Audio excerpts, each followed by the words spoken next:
ಹೇಳ್ತಾರೆ, ಮನೆಗೆ ಮಾರಿ ಪರರಿಗೆ ಉಪಕಾರಿ ಅಂತ. ಆದ್ರೆ ಈ ವಾಣಿ ಇದ್ದಾಳಲ್ಲ, ಇವಳು ಮನೆಗೂ ಮಾರಿ ಮನಸ್ಸಿಗೂ ಮಾರಿ.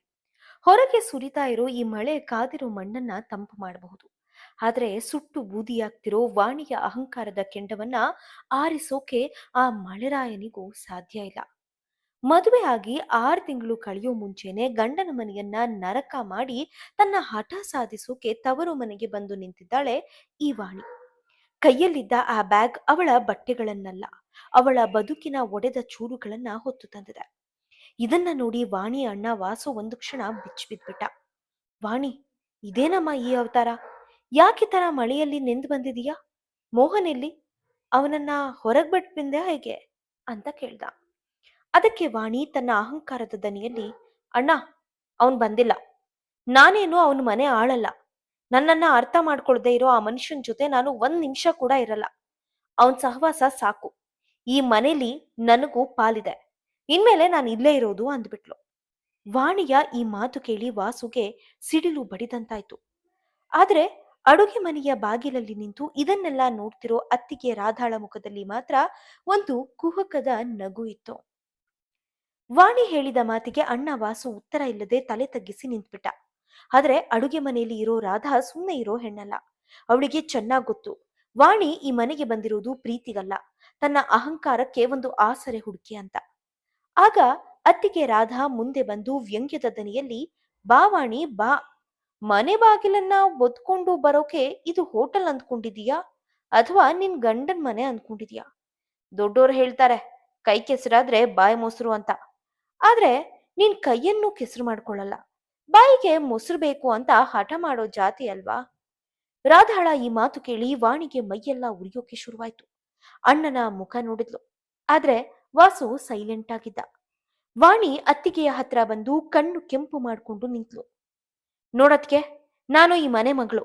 ಈ ಮನೆಯಲ್ಲಿ ನಿನಗೆಷ್ಟು ಹಕ್ಕಿದ್ಯೋ ಅಷ್ಟೇ ನನಗೂ ಹಕ್ಕಿದೆ.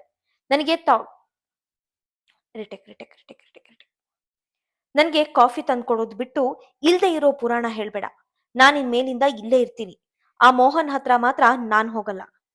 ರಾಧಾ ಒಂದು ಕುಹಕದ ನಗು ನಕ್ಬಿಟ್ಟು ವಾಣಿ ಕೈಯಲ್ಲಿದ್ದ ಬ್ಯಾಗ್ನ ಕಾಲಲ್ಲಿ ಸರಿಸಿದ್ಲು.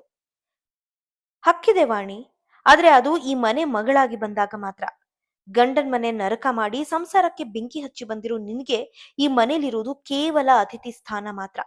ಬೇಕಿದ್ರೆ ಉಂಡು ತಿಂದು ಮಲಗು, ಆದ್ರೆ ಆರ್ಡರ್ ಮಾಡೋಕ್ ಹೋಗ್ಬೇಡ. ಯಾಕಂದ್ರೆ ಈ ಮನೆ ಯಜಮಾನಿ ನಾನ್ ಹೊರತು ನೀನಲ್ಲ ಅಂತ ರಾಧಾ ವಾಣಿಯ ಈಗೋ ಹರ್ಟ್ ಮಾಡಿದ್ಲು. ಅತ್ತಿಗೆ ರಾಧಾ ಕೊಟ್ಟ ಆ ಟಾಂಗ್ ಕೇಳಿ ವಾಣಿ ಮುಖ ಕಪ್ಪಾಗ್ಬಿಡ್ತು. ಅತ್ತಿಗೆಯನ್ನ ನುಂಗ್ ಹಾಕೋ ತರ ನೋಡ್ತಿದ್ಲು. ಆದ್ರೆ ಈ ಮನೇಲಿ ಈಗ ತನ್ನಾಟ ನಡೆಯಲ್ಲ ಅಂತ ಅವಳಿಗೆ ಸ್ವಲ್ಪ ಅರ್ಥವಾಗಿತ್ತು. ತಕ್ಷಣ ಅಣ್ಣ ವಾಸು ಹತ್ರ ಹೋಗಿ ಸಣ್ಣ ದನಿಯಲ್ಲಿ ಕಣ್ಣೀರು ಹಾಕೋ ನಾಟಕ ಶುರು ಮಾಡಿದ್ಲು. ನೋಡ್ರಣ, ನಿನ್ ಹೆಂಡತಿ ಏನ್ ಹೇಳ್ತಿದ್ದಾಳೆ ಅಂತ. ನಾನು ಈ ಮನೆಗೆ ಅತಿಥಿನ? ನಿನಗೂ ನಾನು ಹೊರಗಡೆಯೊಳಾಗ್ಬಿಟ್ನಾ? ದೊಡ್ಡೋರ್ ಹೇಳ್ತಾರೆ, ಹುಟ್ಟಿದ ಮನೆಗೆ ಮಗಳು ಚಂದ ಅಂತ. ಆದ್ರೆ ಈ ಮನೇಲಿ ನನಗೆ ಬೆಲೆನೇ ಇಲ್ವಾ ಅಣ್ಣ? ವಾಸುಗೆ ಏನ್ ಹೇಳ್ಬೇಕು ಅಂತ ಗೊತ್ತಾಗ್ಲಿಲ್ಲ. ಒಂದ್ ಕಡೆ ಹೆಂಡತಿ ರಾಧಾ ಸರಿಯಾಗಿ ಇದ್ದಾಳೆ ಅನ್ನಿಸ್ತಿದೆ, ಇನ್ನೊಂದ್ ಕಡೆ ತಂಗಿ ಕಣ್ಣೀರ್ ನೋಡಿ ಮನಸ್ಸು ಕರಗ್ತಿದೆ. ವಾಸು ಏನೋ ಹೇಳೋಕ್ ಹೋಗೋ ಅಷ್ಟ್ರಲ್ಲಿ ವಾಣಿ ಕೈಯಲ್ಲಿದ್ದ ಫೋನ್ ಟ್ರಿನ್ ಅಂತ ಕಿರ್ಚಾಡೋಕೆ ಶುರು ಮಾಡ್ತು. ಡಿಸ್ಪ್ಲೇ ಮೇಲೆ ಮೋಹನ್ ಅನ್ನೋ ಹೆಸರು ಕಂಡಿದ್ದೇ ತಡ ವಾಣಿಯ ಕಣ್ಣಲ್ಲಿ ಕೋಪದ ಕಿಡಿ ಹೊತ್ತು ಬಿಡ್ತು. ವಾಣಿ ಫೋನ್ ಕಟ್ ಮಾಡ್ಬಿಟ್ಟು ಸೋಫಾ ಮೇಲೆ ಎಸೆದ್ಲು. ಆದ್ರೆ ಮೋಹನ್ ಸುಮ್ನೆ ಇರ್ಲಿಲ್ಲ. ಮತ್ತೆ ಮತ್ತೆ ಫೋನ್ ಮಾಡ್ತಾನೆ ಇದ್ದ. ಅದನ್ನ ನೋಡಿ ವಾಸು, ಅವನ್ ಮಾಡ್ತಿದ್ದಾನೆ ಅಲ್ವಾ ವಾಣಿ, ಒಂದ್ಸಲ ಕಾಲ್ ರಿಸೀವ್ ಮಾಡಿ ಮಾತಾಡಮ್ಮ. ಯಾಕೆ ಈ ತರ ಹಠ ಮಾಡ್ತೀಯಾ? ಜಗಳ ಇಲ್ದೇ ಇರೋ ಸಂಸಾರ ಉಪ್ಪಿಲ್ಲದ ಅಡುಗೆ ತರ ಅಂತಾರಲ್ವಾ, ಸುಮ್ನೆ ಮಾತಾಡು ಅಂದ. ನೋಡೋಣ, ಇನ್ ಮುಂದೆ ಈ ಫೋನ್ ನಿಂದ ಅವನ ಹೆಸರು ಬಂದ್ರೆ ನಾನ್ ಫೋನ್ ರಿಸೀವ್ ಮಾಡಲ್ಲ. ತನ್ ತಪ್ಪನ್ನ ಒಪ್ಕೊಳ್ದವನು ಮನುಷ್ಯನೇ ಅಲ್ಲ ಅಂತ ನಾನ್ ಅವನಿಗೆ ತೋರ್ಸ್ಕೊಡ್ತೀನಿ. ಅವನು ಇಲ್ಲಿಗ್ ಬಂದು ನನ್ ಕಾಲ್ ಹಿಡಿದು ಕ್ಷಮೆ ಕೇಳೋವರೆಗೂ ನಾನ್ ಅವನ ಮುಖ ನೋಡಲ್ಲ ಅಂತ ವಾಣಿ ಗುಟುರಿದ್ಲು. ವಾಣಿ ಈ ರೀತಿ ಹೇಳ್ತಿರುವಾಗ್ಲೇ ರಾಧಾ ದೂರದಿಂದಲೇ ಒಂಥರ ನಗು ನಕ್ಬಿಟ್ಟು, ಕಾಲ್ ಹಿಡಿಯೋದ್ ಹಾಗಿರ್ಲಿ ವಾಣಿ, ಗಂಡನೇ ಇಲ್ಲದ ಮೇಲೆ ಈ ಹಠ ಯಾರ್ ಮುಂದೆ ತೋರಿಸ್ತೀಯ ನೀನು? ಹಠದಿಂದ ಸಂಸಾರ ಗೆಲ್ಬಹುದು ಅಂದ್ಕೊಂಡಿರೋ ನಿನ್ ಬುದ್ಧಿಗೆ ಅತ್ತಿಗೆಯಾಗಿ ನಾನು ಮದ್ದರಿಬೇಕಾಗತ್ತೆ ನೋಡು ಅಂದ್ಬಿಟ್ಲು. ವಾಣಿ ಅದನ್ನ ಲೆಕ್ಕಿಸದೆ ಒಂದು ಅಹಂಕಾರದ ಲುಕ್ ಕೊಟ್ಟು ತನ್ನ ಫೋನ್ನ ಪಕ್ಕಕ್ಕೆ ಎಸೆದು, ನಾನಿಲ್ಲಿಂದ ಕದಲಲ್ಲ, ನೀವೇನ್ ಬೇಕಾದ್ರೂ ಹೇಳಿ ಅಂತ ಹಠ ಹಿಡಿದು ಸೋಫಾ ಮೇಲೆ ರಾಣಿ ತರ ಕಾಲ್ ಮೇಲೆ ಕಾಲ್ ಹಾಕೊಂಡು ಕೂತ್ಕೊಂಡ್ಲು. ಅಣ್ಣ ವಾಸುಗೆ ಅವಳನ್ನ ನೋಡಿದ್ರೆ ಮರುಕ ಬರ್ತಿತ್ತು. ಆದ್ರೆ ಅತ್ತಿಗೆ ರಾಧಾ ಮಾತ್ರ ಯಾವುದೇ ಆತುರ ತೋರಿಸ್ಲಿಲ್ಲ. ದೊಡ್ಡೋರು ಹೇಳ್ತಾರೆ, ಹಣ್ಣು ಕಾಯಿ ಆಗೋಕೆ ಸಮಯ ಬೇಕು, ಮನುಷ್ಯರ ಅಹಂಕಾರ ಇಳಿಯೋಕೆ ಸರಿಯಾದ ಹೊತ್ತು ಬೇಕು ಅಂತ. ರಾಧಾ ಮೆಲ್ಲಗೆ ವಾಣಿ ಹತ್ರ ಬಂದ್ಲು. ಸರಿ ಬಿಡು ವಾಣಿ, ಯಾಕಷ್ಟೊಂದು ಸಿಟ್ ಮಾಡ್ಕೊಳ್ತೀಯ? ಮದುವೆ ಆಗಿರೋ ಹೆಣ್ಮಕ್ಳು ಜಗಳ ಮಾಡ್ಕೊಂಡು ತವರು ಮನೆಗೆ ಬರೋದು ಮಾಮೂಲಿ. ಇರು, ನೀನ್ ಆರಾಮಾಗಿರು. ಈ ಮನೇಲಿ ನಿನಗೆ ಯಾರೂ ಬೇಡ ಅನ್ನಲ್ಲ. ಹೋಗಿ ನಿನ್ನ ಹಳೆ ರೂಮ್ನಲ್ಲಿ ಬ್ಯಾಗ್ ಇಟ್ಟು ರೆಸ್ಟ್ ತಗೋ. ನಾನು ನಿನಗೆ ಇಷ್ಟವಾಗಿರೋ ಆಲೂಗಡ್ಡೆ ಪಲ್ಯ ಮತ್ತೆ ಬಿಸಿ ಬಿಸಿ ಚಪಾತಿ ಮಾಡ್ತೀನಿ ಅಂತ ಹೇಳಿ ರಾಧೆ ವಾಣಿಯನ್ನ ಸಮಾಧಾನ ಪಡಿಸಿದ್ಲು. ವಾಣಿಗೆ ಹಬ್ಬ ಅನ್ಸೋಕ್ ಶುರುವಾಯ್ತು.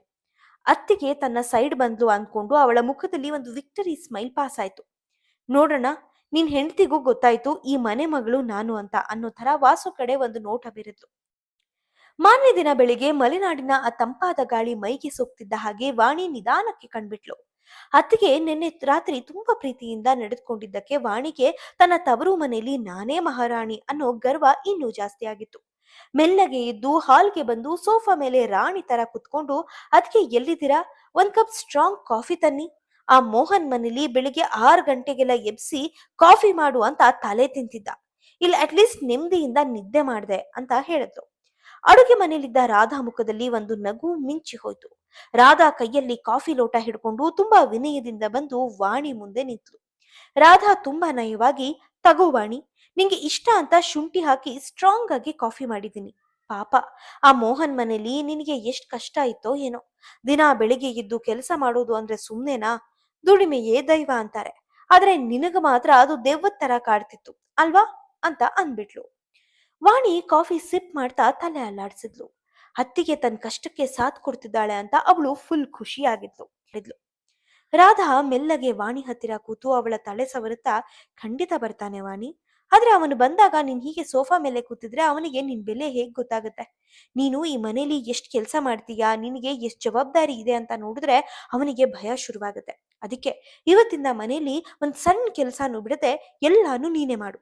ಮೋಹನ್ ಬಂದಾಗ ತೋರ್ಸೋಕೆ ಚೆನ್ನಾಗಿರುತ್ತಲ್ವಾ ಅಂತ ಹೇಳ್ತಾ ವಾಣಿ ಮೇಲೆ ಮಾಸ್ಟರ್ ಸ್ಟ್ರೋಕ್ ಪ್ಲೇ ಮಾಡಿದ್ಲು ರಾಧಾ.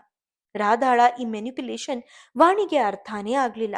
ಅತ್ತಿಗೆ ತನ್ನ ಪರವಾಗಿಯೇ ಹೇಳ್ತಿದ್ದಾಳೆ ಅಂದ್ಕೊಂಡು ವಾಣಿ ಆ ಬಲೆಗೆ ಬಿದ್ಬಿಟ್ಲು. ವಾಣಿಯ ಅಹಂಕಾರವನ್ನೇ ಅಸ್ತ್ರ ಮಾಡ್ಕೊಂಡು ರಾಧಾ ಅವಳನ್ನ ಮನೆ ಕೆಲಸಕ್ಕೆ ಒಪ್ಪಿಸ್ಬಿಟ್ಲು. ಅತ್ತಿಗೆ ರಾಧಾ ಹೇಳಿದ ಆ ಐಡಿಯಾ ವಾಣಿಗೆ ಭರ್ಜರಿ ಅಂತ ಅನ್ನಿಸ್ಬಿಡ್ತು. ನಾನು ಈ ಮನೇಲಿ ಎಷ್ಟ್ ಕೆಲಸ ಮಾಡ್ತೀನಿ ಅಂತ ಮೋಹನ್ ಬಂದು ನೋಡಿದ್ರೆ ಅವನಿಗೆ ಖಂಡಿತ ಪಶ್ಚಾತ್ತಾಪ ಆಗುತ್ತೆ ಅಂತ ವಾಣಿ ಮನ್ಸಲ್ಲೇ ಲೆಕ್ಕಾಚಾರ ಹಾಕಿದ್ಲು. ಅಹಂಕಾರದ ಅಮಲಲ್ಲಿರೋ ಅವಳಿಗೆ ಅತ್ತಿಗೆ ಮಾಡ್ತಿರೋ ಈ ಮ್ಯಾನಿಪ್ಯುಲೇಷನ್ ಅಸಲಿ ಮುಖ ಗೊತ್ತೇ ಆಗ್ಲಿಲ್ಲ. ವಾಣಿ ಸೋಫಾದಿಂದ ಮೇಲೆದ್ದು ನಡು ಎತ್ತಿ ಕಟ್ಟಿ ಅಡುಗೆ ಮನೆ ಕಡೆಗೆ ರಾಣಿ ತರಾನೇ ಹೆಜ್ಜೆ ಹಾಕಿದ್ಲು. ನೋಡಿ ಅತ್ತಿಗೆ, ನೀವ್ ಹೇಳಿದ್ ಸರಿ ಇದೆ. ಆ ಮೋಹನ್ ನಾನ್ ಈ ಮನೇಲಿ ಏನು ಮಾಡಲ್ಲ ಅನ್ಕೊಂಡಿರ್ತಾನೆ. ಇವತ್ ನಾನು ಈ ಮನೇಲಿ ಅಡುಗೆ ಮಾಡ್ತೀನಿ. ಮಧ್ಯಾಹ್ನ ಅಣ್ಣ ಬರೋ ಅಷ್ಟರಲ್ಲಿ ಸ್ಪೆಷಲ್ ಕಾಯಿ ಹುಳಿ ಮತ್ತೆ ಚಿತ್ರಾನ್ನನ ನಾನೇ ಮಾಡ್ತೀನಿ. ದೊಡ್ಡೋರ್ ಹೇಳ್ತಾರೆ, ಆಸೆ ಗಿಡ ಹತ್ತಿಸ್ತು, ಅಹಂಕಾರ ಅಡುಗೆ ಮನೆಗ್ ತಳ್ತು ಅಂತ. ನನ್ ಕತೆ ಹಾಗೆ ಆಯ್ತು ನೋಡಿ. ಆದ್ರೆ ಪರವಾಗಿಲ್ಲ, ಆ ಮೋಹನ್ ಬಂದಾಗ ನಾನ್ ಕಷ್ಟ ಪಡ್ತಿರೋದು ಕಾಣ್ಬೇಕಲ್ಲ, ಅದಕ್ಕಾದ್ರೂ ಮಾಡ್ತೀನಿ, ಇದನ್ನೆಲ್ಲ ಮಾಡ್ತೀನಿ ಬಿಡಿ ಅಂತ ಮನಸ್ಸಿಲ್ಲದ ಮನಸ್ಸಿಂದ ಆ ಪಾತ್ರೆಗಳನ್ನ ತಿಕ್ಕೋಕೆ ಶುರು ಮಾಡಿದ್ಲು. ಅವಳಿಗೆ ಆ ಪಾತ್ರೆಗಳನ್ನ ನೋಡಿದಾಗ ಮೋಹನ್ ನೆನ್ಪಾಗ್ತಾ ಇದ್ದ. ಮೋಹನ್ ಮನೇಲಿ ಒಂದು ಚೂರು ಗಲೀಜಾದ್ರೂ ಸಾಕು, ನಾನಿದ್ದೀನಲ್ಲ ವಾಣಿ, ನೀನ್ ಸುಮ್ನೆ ಕೂರು ಅಂತ ಮೋಹನ್ ಅವಳನ್ನ ಮುದ್ದು ಮಾಡ್ತಿದ್ದ. ಆದ್ರೆ ಇಲ್ಲಿ ತನ್ನ ಅತ್ತಿಗೆಯ ಮುಂದೆ ಗ್ರೇಟ್ ಅನ್ನಿಸ್ಕೊಳ್ಳೋಕೆ ಹೋಗಿ ಇವತ್ತು ಕೆಸರಲ್ಲಿ ಕೈ ಹಿಡೋ ಹಾಗಾಯ್ತು ಅಂತ ವಾಣಿ ಮನಸ್ಸಲ್ಲೇ ಮೆತ್ತಗೆ ಕೊರಗೋಕೆ ಶುರು ಮಾಡಿದ್ಲು. ಆದ್ರೂ ಅವಳಲ್ಲಿರೋ ಸೊಕ್ಕು ಅಷ್ಟು ಈಸಿಯಾಗಿ ಕರಗೋ ಸೊಕ್ಕಾಗಿರ್ಲಿಲ್ಲ.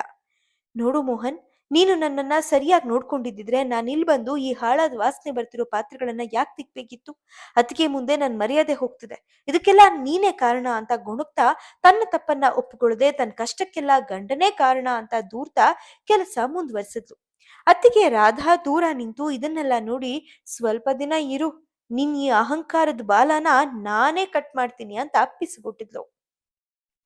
ಅಡುಗೆ ಮನೆ ಒಳಗೆ ಪಾತ್ರೆಗಳ ಸದ್ದಿನ ಮಧ್ಯೆ ವಾಣಿ ಬೆವರುತ್ತಾ ಕೂತಿದ್ಲು. ಹಣೆ ಮೇಲಿರೋ ಬೆವರಿನ ಹನಿಗಳನ್ನ ಒರೆಸ್ಕೊಳ್ತಾ ಮಲೆನಾಡಿನ ಸೆಕೆಗೆ ಶಾಪ ಹಾಕ್ತಿದ್ಲು. ಅಷ್ಟರಲ್ಲಿ ಅಣ್ಣ ವಾಸು ತೋಟದಿಂದ ವಾಪಸ್ ಬಂದ. ಅಡುಗೆ ಮನೆಯಲ್ಲಿ ತಂಗಿ ಪಾತ್ರೆ ತಿಕ್ತಿದ್ದನ್ನ ನೋಡಿ ಅವನಿಗೇನೋ ಒಂಥರ ಸಂಕಟ ಆಯ್ತು. ಅಕ್ಕಿ ಮೇಲೆ ಆಸೆ, ನೆಂಟರ ಮೇಲೆ ಪ್ರೀತಿ ಅನ್ನೋ ಹಾಗೆ ತಂಗಿ ಮೇಲಿರೋ ಮಮಕಾರ ಅವನನ್ನ ಸುಮ್ಮನಿರಕ್ ಬಿಡಲ್ಲ. ಮೆಲ್ಲಗೆ ಅಡುಗೆ ಮನೆ ಹತ್ತಿರ ಬಂದು ವಾಸು ನಿಂತ. ಅವಳ ಅವತಾರ ನೋಡಿ ಅವನ ಕಣ್ಣು ತೇವ ಆಯ್ತು. ವಾಸು ಕಳವಳದಿಂದ, ವಾಣಿ, ಏನಮ್ಮ ಇದು, ನೀನ್ ಯಾಕೆ ಪಾತ್ರೆ ತಿಕ್ತಾ ಇದೀಯಾ? ರಾಧಾ ಎಲ್ಲಿ ಹೋದ್ಲು? ನೀನ್ ಮದುವೆ ಆಗಿ ಹೋದ್ಮೇಲೆ ಈ ಮನೇಲಿ ನೀನು ಅತಿಥಿ ತರ ಬಂದ್ ಹೋಗ್ಬೇಕು ಅಂತ ನಾನ್ ಅಂದ್ಕೊಂಡಿದ್ದೆ. ಆದ್ರೆ ನೀನಿಲ್ಲಿ ಈ ತರ ಕಷ್ಟಪಡ್ತಿದ್ರೆ ನನಗ್ ನೋಡಕ್ಕಾಗಲ್ಲಮ್ಮ. ಬಿಡು ಅದನ್ನ. ನಾನೇ ರಾಧಾಗ್ ಹೇಳ್ತೀನಿ ಮಾಡೋಕೆ. ವಾಣಿ ಅಣ್ಣನ ಕಡೆ ಒಂದು ತೀಕ್ಷ್ಣವಾದ ನೋಟ ಬೀರಿದ್ಲು. ಅಣ್ಣನ ಪ್ರೀತಿ ಅವಳಿಗೆ ಈಗ ಸಮಾಧಾನಕ್ಕಿಂತ ಹೆಚ್ಚಾಗಿ ಅತ್ತಿಗೆ ಮೇಲೆ ಸೋಲು ಅನ್ನಿಸ್ತಿದೆ. ಯಾಕಂದ್ರೆ ಅತ್ತಿಗೆ ಹೇಳ್ಕೊಟ್ಟಿರೋ ಆ ಮ್ಯಾನಿಪ್ಯುಲೇಷನ್ ಅವಳ ತಲೆಗೆ ಅಷ್ಟು ಗಾಢವಾಗಿ ಹತ್ತಿದೆ. ವಾಣಿ ಸೊಕ್ಕಿನಿಂದ, ಇಲ್ಲ ಅಣ್ಣ, ನೀನ್ ಸುಮ್ನಿರು. ರಾಧಾ ಅತ್ತಿಗೆ ಹೇಳಿದ್ದು ಕರೆಕ್ಟ್ ಇದೆ. ನಾನ್ ಈ ಮನೇಲಿ ಎಷ್ಟ್ ಕೆಲಸ ಮಾಡ್ತೀನಿ ಅಂತ ಆ ಮೋಹನ್ ಬಂದು ನೋಡ್ಲೇಬೇಕು. ನಾನ್ ಈ ಮನೇಲಿ ಏನೂ ಮಾಡಲ್ಲ ಅಂತ ಅವನ್ ಅನ್ಕೊಂಡಿದ್ದಾನೆ. ಅವ್ನ್ ಇಲ್ಲಿಗ್ ಬಂದಾಗ ನಾನು ಇಷ್ಟೊಂದ್ ಕಷ್ಟ ಪಡ್ತಿದ್ದೀನಿ ಅಂತ ಗೊತ್ತಾದ್ರೆ ಅವನೇ ಬಂದು ತನ್ ಕಾಲ್ ಹಿಡಿತಾನೆ. ನೀನೇನಾದ್ರೂ ಅಡ್ಡ ಬಂದ್ರೆ ಅಷ್ಟೇ ನೋಡು ಅಂದ್ಬಿಟ್ಲು. ಸಂಸಾರ ಅಂದ್ರೆ ಒಬ್ರನ್ನೊಬ್ರು ಸೋಲ್ಸೋದಲ್ಲ ಕಣಮ್ಮ. ನೀನ್ ಈಗ ಹಠ ಮಾಡಿದ್ರೆ ಮೋಹನ್ ಮನ್ಸು ಇನ್ನೂ ನೋವಾಗಲ್ವಾ? ಪಾಪ ಅವನು ನಿನಗೋಸ್ಕರ ಪ್ರತಿ ಕ್ಷಣ ಫೋನ್ ಮಾಡ್ತಿದ್ದಾನೆ. ನೀನ್ ಒಂದ್ಸಲನೂ ಫೋನ್ ರಿಸೀವ್ ಮಾಡಿಲ್ಲ ಅಂತ ವಾಸು ತಂಗಿ ವಾಣಿಗೆ ಬುದ್ಧಿ ಹೇಳೋ ಪ್ರಯತ್ನ ಮಾಡ್ದ. ಆದ್ರೆ ಇದನ್ ಕೇಳಿ ವಾಣಿ ಕೈಯಲ್ಲಿದ್ದ ತಟ್ಟೆಯನ್ನ ಸಿಂಕ್ಗೆ ಜೋರಾಗಿ ಎಸೆದ್ಬಿಟ್ಲು. ಆ ಸದ್ದಿಗೆ ವಾಸು ಒಂದು ಕ್ಷಣ ಬೆಚ್ಚಿ ಬಿದ್ದ. ಮಾಡ್ಲಿ ಅಣ್ಣ, ಇನ್ನು 100 ಸಲ ಫೋನ್ ಮಾಡ್ಲಿ, ಆದ್ರೆ ನಾನ್ ಅವನಿಗೆ ಸಿಗಲ್ಲ. ಕೈಗೆ ಸಿಗದವಳು ಕನಸಲ್ಲೂ ಸಿಗಲ್ಲ ಅಂತ ಅವನಿಗೆ ಅರ್ಥ ಆಗ್ಬೇಕು. ಅವನು ಇಲ್ಲಿಗೆ ಬಂದು ಅತ್ತಿಗೆ ಎದುರು ನನಗೆ ಕ್ಷಮೆ ಕೇಳೋವರೆಗೂ ನಾನ್ ಅವನ ಜೊತೆ ಮಾತಾಡಲ್ಲ ಅಂದ್ರೆ ಮಾತಾಡಲ್ಲ ಅಂತ ವಾಣಿ ಗುಟರ್ ಹಾಕ್ಬಿಟ್ಲು. ವಾಣಿ ಅಡುಗೆ ಮನೆಯಲ್ಲಿ ಬೆವರುತ್ತಾ ಪಾತ್ರೆ ತೊಳೆಯುತ್ತಾ ತನ್ನ ಗಂಡ ಮೋಹನ್ ತನ್ನ ಕಾಲ್ ಹಿಡಿಯೋಕೆ ಬರ್ತಾನೆ ಅಂತ ಹಗಲುಗನಸು ಕಾಣ್ತಿದ್ಲು. ಆದ್ರೆ ಹೊರಗಡೆ ಅತ್ತಿಗೆ ರಾಧಾ ತನ್ನ ಫೋನ್ ತಗೊಂಡು ಯಾರಿಗೂ ಸೀಕ್ರೆಟ್ ಆಗಿ ಕಾಲ್ ಮಾಡಿದ್ಲು. ಆ ಕಡೆ ಫೋನ್ ಎತ್ತಿದ್ದು ಬೇರ್ಯಾರೂ ಅಲ್ಲ, ಸ್ವತಃ ಮೋಹನ್. ರಾಧಾ ಫೋನ್ ನಲ್ಲಿ ತುಂಬಾ ಗಂಭೀರವಾಗಿ, ನೋಡು ಮೋಹನ್, ನಾನ್ ಹೇಳೋದನ್ನ ಗಮನ ಇಟ್ಟು ಕೇಳಿಸ್ಕೊ. ವಾಣಿ ಇಲ್ಲಿ ತುಂಬಾ ಹಠ ಮಾಡ್ತಿದ್ದಾಳೆ. ಅವಳ ಅಹಂಕಾರ ಇಳಿಬೇಕು ಅಂದ್ರೆ ನಾನ್ ಹೇಳಿದ ಹಾಗೆ ನೀನು ಮಾಡ್ಲೇಬೇಕು. ಇವತ್ತಿಂದ ನೀನ್ ಅವಳಿಗೆ ಫೋನ್ ಮಾಡೋದನ್ನ ಪೂರ್ತಿಯಾಗಿ ನಿಲ್ಲಿಸ್ಬಿಡು. ಅದೇನೇ ಆದ್ರೂ ನೀನ್ ಮಾತ್ರ ಈ ಕಡೆ ತಲೆ ಹಾಕ್ಬೇಡ. ಮೋಹನ್ ಅತ್ತ ಕಡೆಯಿಂದ ಏನೋ ಹೇಳೋಕೆ ಹೋದ. ಆದ್ರೆ ರಾಧಾ ಮಾತು ಮುಂದುವರಿಸಿದ್ಲು. ದೊಡ್ಡೋರ್ ಹೇಳ್ತಾರೆ, ಅತಿಯಾದ ಪ್ರೀತಿ ಅಹಂಕಾರಕ್ಕೆ ದಾರಿ ಅಂತ. ನೀನು ಅವಳನ್ನ ಅತಿಯಾಗಿ ಮುದ್ದು ಮಾಡಿದ್ದಕ್ಕೆ ಇವತ್ತು ಈ ಪರಿಸ್ಥಿತಿ ಬಂದಿದೆ. ಈಗ ನಾನ್ ಹಾಕಿರೋ ಪ್ಲಾನ್ ಪ್ರಕಾರ ನೀನು ಅವಳಿಗೆ ಸಿಗಲೇಬಾರದು. ಅವಳಿಗೆ ನಿನ್ ಬೆಲೆ ಅರ್ಥ ಆಗೋವರೆಗೂ ನೀನು ಮೌನವಾಗಿರ್ಬೇಕು ಅಷ್ಟೇ. ರಾಧಾ ಫೋನ್ ಕಟ್ ಮಾಡಿ ತಿರುಗಿದಾಗ ವಾಣಿ ಅಡುಗೆ ಮನೆ ಬಾಗಿಲಲ್ಲಿ ನಿಂತು ಇವಳನ್ನೇ ನೋಡ್ತಿದ್ಲು. ವಾಣಿಯ ಮುಖದಲ್ಲಿ ಒಂದು ರೀತಿ ಭಯ ಮತ್ತು ಆತಂಕ ಇತ್ತು. ವಾಣಿ ಗಾಬರಿಯಿಂದ, ಯಾರತ್ತಿಗೆ ಅದು? ಯಾರ ಹತ್ರ ಮಾತಾಡ್ತಾ ಇದ್ದೀರಾ? ಆ ಮೋಹನ್ ಫೋನ್ ಮಾಡಿದ್ನಾ? ಅವನೇನ್ ಹೇಳ್ತಿದ್ದಾನೆ? ನನ್ನನ್ನು ಕರ್ಕೊಂಡು ಹೋಗೋಕೆ ಬರ್ತಿದ್ದೀನಿ ಅಂತಿದ್ದಾನಾ? ರಾಧಾ ಮುಖದಲ್ಲಿ ಯಾವುದೇ ಬದಲಾವಣೆ ಇರಲಿಲ್ಲ. ತುಂಬಾ ಕೂಲಾಗಿ, ಅವನ್ಯಾಕ್ ಬರ್ತಾನ್ ವಾಣಿ? ಹೋದವಳು ಹೋದ್ಲು, ಬಂದವಳು ಬಂದ್ಲು ಅಂತ ಅವನು ಆರಾಮಾಗಿದ್ದಾನೆ ಅನ್ಸುತ್ತೆ. ಅಂದ್ಹಾಗೆ ಅವನು ಫೋನ್ ಮಾಡಿದ್ದಲ್ಲ, ನಾನೇ ಅವನಿಗೆ ಕಾಲ್ ಮಾಡಿದ್ದೆ. ನೀನ್ ಬರ್ಬೇಡ, ವಾಣಿ ಇಲ್ಲಿ ತುಂಬಾ ಖುಷಿಯಾಗಿದ್ದಾಳೆ, ಅವಳಿಗೆ ನಿನ್ ನೆನ್ಪೇ ಇಲ್ಲ ಅಂತ ಹೇಳ್ದೆ. ಅವನು ಕೂಡ ಸರಿ ಅಕ್ಕ, ಅವಳು ಅಲ್ಲಿರೋದೇ ನನಗೂ ನೆಮ್ಮದಿ ಅಂದ್ಬಿಟ್ಟ. ರಾಧಾಳ ಈ ಮಾತು ವಾಣಿಯ ಎದೆಗೆ ಗುಂಡು ಹೊಡೆದ ಹಾಗಾಯ್ತು. ತನ್ನ ಗಂಡ ತನಗೋಸ್ಕರ ಒದ್ದಾಡ್ತಿದ್ದಾನೆ ಅಂತ ಅನ್ಕೊಂಡಿದ್ದವಳಿಗೆ ಇದು ದೊಡ್ಡ ಅವಮಾನ ಮತ್ತೆ ದೊಡ್ಡ ಆಘಾತ. ಅಹಂಕಾರದ ಜಾಗದಲ್ಲಿ ಈಗ ಒಂದು ಸಣ್ಣ ಭಯ ಶುರುವಾಯ್ತು. ವಾಣಿ ತಡಬಡಿಸ್ತಾ, ಏನು, ಅವ್ನ್ ಹಂಗನ್ನ? ನಾನಿಲ್ದೆ ಅವ್ನ್ ನೆಮ್ಮದಿ ಆಗಿದ್ದಾನ? ಅದ್ಗೆ ನೀವ್ಯಾಕ್ ನನ್ ಬಗ್ಗೆ ಆ ರೀತಿ ಹೇಳಿದ್ರಿ? ಅವ್ನ್ ಬಂದು ನನ್ನನ್ ಕರ್ಕೊಂಡ್ ಹೋಗ್ಲಿ ಅಂತಲ್ವಾ ನಾನ್ ಕಾಯ್ತಾ ಇದ್ದಿದ್ದು? ವಾಣಿ ಪ್ರಶ್ನೆಗೆ ರಾಧಾ ಏನೂ ಉತ್ತರ ಕೊಡ್ಲಿಲ್ಲ. ಒಂದು ಹುಸಿ ನಗೆ ನಕ್ಬಿಟ್ಟು ಅಲ್ಲಿಂದ ನಡ್ಕೊಂಡು ಹೋದ್ಲು. ವಾಣಿ ಮಾತ್ರ ಅಲ್ಲಿಂದ ಕದಲದೆ ನಿಂತಲ್ಲೇ ನಿಂತು ಬಿಟ್ಲು. ಅವಳ ಅಹಂಕಾರದ ಗೋಡೆ ಈಗ ನಿಧಾನವಾಗಿ ಬಿರುಕು ಬಿಡೋಕೆ ಶುರುವಾಗಿತ್ತು. ನಿನ್ನೆ ಅತ್ತಿಗೆ ಹೇಳಿದ ಆ ಮಾತುಗಳು ವಾಣಿಯ ಕಿವಿಯಲ್ಲಿ 1000 ಜೇನುನೊಣಗಳು ಕಚ್ಚಿದ ಹಾಗಾಗ್ತಿತ್ತು. ಮೋಹನ್ ಆರಾಮಾಗಿದ್ದಾನೆ, ಅವನಿಗೆ ನನ್ನ ನೆನಪೇ ಇಲ್ಲ ಅನ್ನೋದು ಅವಳಿಗೆ ಜೀರ್ಣಿಸ್ಕೊಳ್ಳೋಕೆ ಸಾಧ್ಯ ಆಗ್ತಾ ಇಲ್ಲ.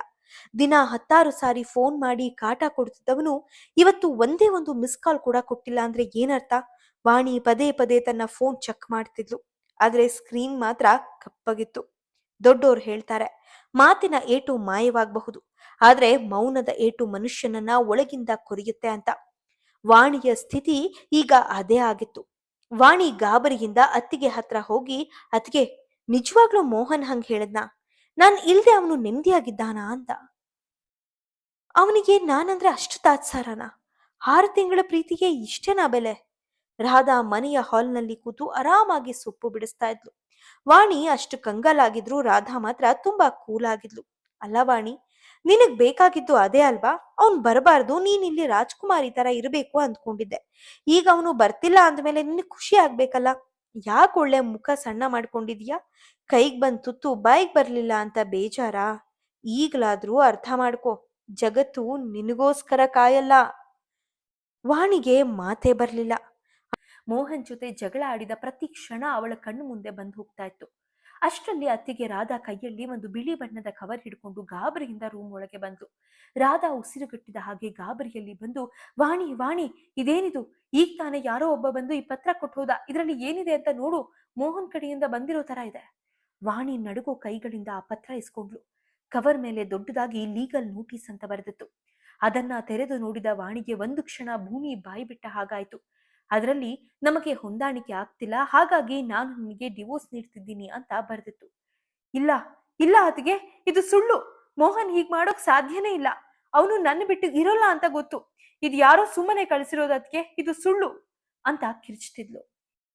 ರಾಧಾ ಮುಖದಲ್ಲಿ ಆತಂಕ ಇತ್ತು, ಆದ್ರೆ ಮನಸ್ಸಲ್ಲಿ ನಗು ಇತ್ತು. ಅವಳು ವಾಣಿ ಹತ್ತಿರ ಕೂತು, ನೋಡ್ವಾಣಿ, ದೊಡ್ಡೋರ್ ಹೇಳ್ತಾರೆ, ಅತಿಯಾದ ಹಠ ಮನುಷ್ಯನನ್ನ ಒಬ್ಬಂಟಿ ಮಾಡುತ್ತೆ ಅಂತ. ನೀನು 10 ದಿನದಿಂದ ಅವನ ಫೋನ್ ಎತ್ತಿಲ್ಲ, ಮಾತಾಡ್ತಿಲ್ಲ. ಪಾಪ, ಆ ಮನುಷ್ಯ ಎಷ್ಟು ಅಂತ ಸಹಿಸ್ತಾನೆ? ಅವನಿಗೂ ಬೇಜಾರಾಗಿ ಈ ನಿರ್ಧಾರ ತಗೊಂಡಿರಬಹುದು ಅಲ್ವಾ? ಈಗ ನೋಡು, ನಿನ್ ಅಹಂಕಾರದ ಫಲವಾಗಿ ನಿನ್ ತಾಳಿ ಕೂಡ ನಿನಗ್ ದೂರ ಆಗ್ತಿದೆ. ವಾಣಿ ಅಕ್ಷರಶಃ ಕುಸಿದು ಹೋಗ್ಬಿಟ್ಲು. ಆ ಪತ್ರವನ್ನ ಎದೆಗೆ ಒತ್ತಿ ಜೋರಾಗಿ ಅಳೋಕೆ ಶುರು ಮಾಡಿದ್ಲು. ಅವಳ ಅಹಂಕಾರವೆಲ್ಲ ಆ ಕಣ್ಣೀರಲ್ಲಿ ಕರಗಿ ಹೋಗಿತ್ತು. ಗಂಡ ಬೇಕು ಅನ್ನೋ ಹಪಾಹಪಿ ಈಗ ಅವಳಲ್ಲಿ ಶುರುವಾಗಿತ್ತು. ರಾಧಾ ಗುಟ್ಟಾಗಿ ವಾಸು ಕಡೆ ನೋಡಿ ಕಣ್ಸನ್ನೆ ಮಾಡಿದ್ಲು. ವಾಣಿಯ ಈಗೋ ಪೂರ್ತಿ ಮಣ್ಣು ಪಾಲಾಗಿತ್ತು. ಆದ್ರೆ ಅತ್ತಿಗೆ ಇಷ್ಟಕ್ಕೆ ಬಿಡಲ್ಲ. ಇನ್ನೂ ಒಂದು ದೊಡ್ಡ ಟ್ವಿಸ್ಟ್ ಕೊಡೋಕೆ ರೆಡಿ ಆಗ್ತಿದ್ದಾಳೆ. ವಾಣಿ ಕಣ್ಣೀರು ಒರೆಸ್ಕೊಳ್ತಾ ಅತ್ತಿಗೆಯನ್ನ ದಂಗಾಗಿ ನೋಡಿದ್ಲು. ಏನ್ ಹೇಳ್ತಿದ್ದೀರಾ ಅತ್ತಿಗೆ? ನಾನಿಲ್ಲಿ ಅಳ್ತಿದ್ರೆ ಅಲ್ಲಿ ಹಬ್ಬನಾ ಅಂತ ಕೇಳಿದ್ಲು. ರಾಧಾ, ಹೌದು ವಾಣಿ, ಊರ್ ಕಡೆಯಿಂದ ಸುದ್ದಿ ಬಂದಿದೆ. ಮೋಹನ್ ಅಮ್ಮ ಅವನಿಗೆ ಬೇರೆ ಮದುವೆ ಮಾಡೋಕೆ ರೆಡಿ ಮಾಡ್ತಿದ್ದಾರಂತೆ. ನಾಳೆ ಬೆಳಿಗ್ಗೆನೆ ಅವರ ಕುಲದೈವದ ದೇವಸ್ಥಾನದಲ್ಲಿ ಮೋಹನ್ ಮತ್ತೊಬ್ಬಳ ಜೊತೆ ಎಂಗೇಜ್ಮೆಂಟ್ ಆಗ್ತಿದ್ದಾನಂತೆ. ಈ ನೋಟಿಸ್ ಬಂದಿದ್ದೇ ಅದಕ್ಕೆ. ಅದನ್ನ ನಿನ್ನಿಂದ ಪೂರ್ತಿ ಬಿಡುಗಡೆ ಮಾಡಬೇಕು ಅಂತ ಅನ್ಕೊಂಡಿದ್ದಾರೆ. ಅವನನ್ನ ನಿನ್ನಿಂದ ದೂರ ಮಾಡ್ತಿದ್ದಾರೆ ಅಂತ ಅಂದ್ಬಿಟ್ಲು. ವಾಣಿಯ ಎದೆಯಲ್ಲಿ ಸಿಡಿಲು ಬಡಿದ ಹಾಗಾಯ್ತು. ತನ್ನ ಗಂಡ ಬೇರೆಯವಳು ಪಾಳಾಗ್ತಿದ್ದಾನ ಅನ್ನೋ ಕಲ್ಪನೆ ಅವಳಿಗೆ ನರಕದ ದರ್ಶನ ಮಾಡಿಸ್ಬಿಡ್ತು. ಅವಳು ಎದ್ದು ನಿಂತು ತನ್ನ ಅಹಂಕಾರವನ್ನೆಲ್ಲ ಕಾಲ ಕಸ ಮಾಡ್ಕೊಂಡು ಕಿರ್ಚಿದ್ಲು. ಇಲ್ಲ ಅದ್ಕೆ, ಇದನ್ನಾಗೋಕ್ ನಾನ್ ಬಿಡಲ್ಲ. ಅವನು ನನ್ ಗಂಡ. ಅವನು ಅಗ್ನಿಸಾಕ್ಷಿಯ ಕಟ್ಟಿರೋ ತಾಳಿ ಇನ್ನೂ ನನ್ ಕೊರಳಲ್ಲಿದೆ. ಬೇರೆ ಯಾವ ಹೆಣ್ಣು ಅವನ ಹತ್ರ ಹೋಗೋಕೆ ನಾನ್ ಬಿಡಲ್ಲ. ಅಣ್ಣ, ಈಗಲೇ ಗಾಡಿ ತೆಗಿ, ನಾನು ಆ ದೇವಸ್ಥಾನಕ್ಕೆ ಹೋಗ್ಬೇಕು. ಅವನು ನನ್ನನ್ನ ಹೊಡೆದ್ರು ಸರಿ, ಬೈದ್ರು ಸರಿ, ನಾನು ಅವನ ಕಾಲ್ ಹಿಡಿದು ಬೇಡ್ಕೊಳ್ತೀನಿ, ನನ್ನನ್ನ ಬಿಟ್ಟು ಹೋಗ್ಬೇಡ ಅಂತ ಕೇಳ್ಕೊಳ್ತೀನಿ ಆಗಿತ್ತು. ಅಣ್ಣ ವಾಸು ಗಾಡಿ ಓಡಿಸ್ತಿದ್ರೆ ಹಿಂದೆ ಕೂತಿದ್ದ ವಾಣಿ ಮಳೆಯಲ್ಲಿ ಅಕ್ಷರಶಃ ಕರಗಿ ಹೋಗ್ತಿದ್ಲು. ಅವಳ ಕಿವಿಯಲ್ಲಿ ಕೇವಲ ಅತ್ತಿಗೆ ಹೇಳಿದ ಆ ಮಾತುಗಳೇ ಗುಂಯಿ ಅಂತಿದ್ವು. ಮೋಹನ್ ನಾಳೆನೆ ಬೇರೆಯವ್ರ ಜೊತೆ ಎಂಗೇಜ್ಮೆಂಟ್ ಆಗ್ತಿದ್ದಾನಂತೆ ಅನ್ನೋ ಆ ಮಾತು ಅವಳನ್ನ ಚಿತ್ರ ಹಿಂಸೆ ಮಾಡ್ತಿತ್ತು. ವಾಣಿ ಓಡಿ ಹೋಗಿ ದೇವಸ್ಥಾನದ ಗರ್ಭಗುಡಿಯ ಮುಂದೆ ಸಾಷ್ಟಾಂಗ ನಮಸ್ಕಾರ ಹಾಕ್ಬಿಟ್ಲು. ಕಲ್ಲಿನ ನೆಲಕ್ಕೆ ಅವಳ ಹಣೆ ಬಡಿದು ಸಣ್ಣಗೆ ರಕ್ತ ಬರ್ತಿದ್ರು ಅವಳಿಗೆ ನೋವೇ ಆಗ್ತಿಲ್ಲ. ಯಾಕಂದ್ರೆ ಅವಳ ಮನಸ್ಸಿಗಾಗಿರೋ ನೋವು ಆ ಮೈ ಮೇಲಿನ ಗಾಯಕ್ಕಿಂತ ದೊಡ್ಡದಾಗಿದೆ. ವಾಣಿ ದೇವರ ಮುಂದೆ ಕೈ ಮುಗಿದು ನಿಂತು ಬಿಕ್ಕಿ ಬಿಕ್ಕಿ ಅಳ್ತಾ, ದೇವ್ರೆ, ನಾನು ಅಹಂಕಾರ ಮಾಡಿದ್ದು ನಿಜ. ನಾನು ಆ ಮನುಷ್ಯನಿಗೆ ತುಂಬಾ ನೋವು ಕೊಟ್ಟೆ, ಆದ್ರೆ ನನ್ನಿಂದ ಅವನಿಂದ ಬೇರೆ ಮಾಡ್ಬೇಡಪ್ಪ ಅಂತ ಬೇಡಿಕೊಂಡ್ಲು. ವಾಣಿ ಕಣ್ಣೀರು ತುಂಬಿರೋ ಕಣ್ಣುಗಳಿಂದ ದೂರದಲ್ಲಿರೋ ಮರದ ಕೆಳಗೆ ನೋಡಿದ್ಲು. ಅಲ್ಲಿ ಮೋಹನ್ ಬೆನ್ನು ಕೊಟ್ಟು ನಿಂತಿದ್ದ. ಅವನ ಪಕ್ಕದಲ್ಲಿ ಕೆಂಪು ಸೀರೆಯಲ್ಲಿ ಒಬ್ಬಳು ಹೆಣ್ಣು ಮಗಳು ನಿಂತಿದ್ಲು. ವಾಣಿಯ ಎದೆಬಡಿತ ಜೋರಾಯ್ತು. ತನ್ನ ಜಾಗದಲ್ಲಿ ಇನ್ನೊಬ್ಬಳಿದ್ದಾಳೆ ಅನ್ನೋ ಕಲ್ಪನೆಗೆ ಅವಳನ್ನ ಉಸಿರು ಕಟ್ಟುವಂತೆ ಮಾಡ್ಬಿಡ್ತು. ವಾಣಿ ನಡುಗುತ್ತಾ, ಇಲ್ಲ, ಅದು ನನ್ ಜಾಗ, ಅಲ್ಲಿ ನಿಲ್ಲೋಕೆ ಬೇರೆ ಯಾರಿಗೂ ಹಕ್ಕಿಲ್ಲ. ಅದಕ್ಕೆ ಅವಳನ್ನ ಮೊದ್ಲು ಅಲ್ಲಿಂದ ಹೋಗೋಕ್ ಹೇಳಿ, ನಾನು ಅವನ ಹೆಂಡತಿ. ವಾಣಿ ಒಂದು ಕ್ಷಣವೂ ನಿಲ್ಲದೆ ಮೋಹನ್ ಹತ್ತಿರ ಓಡಿ ಹೋದ್ಲು.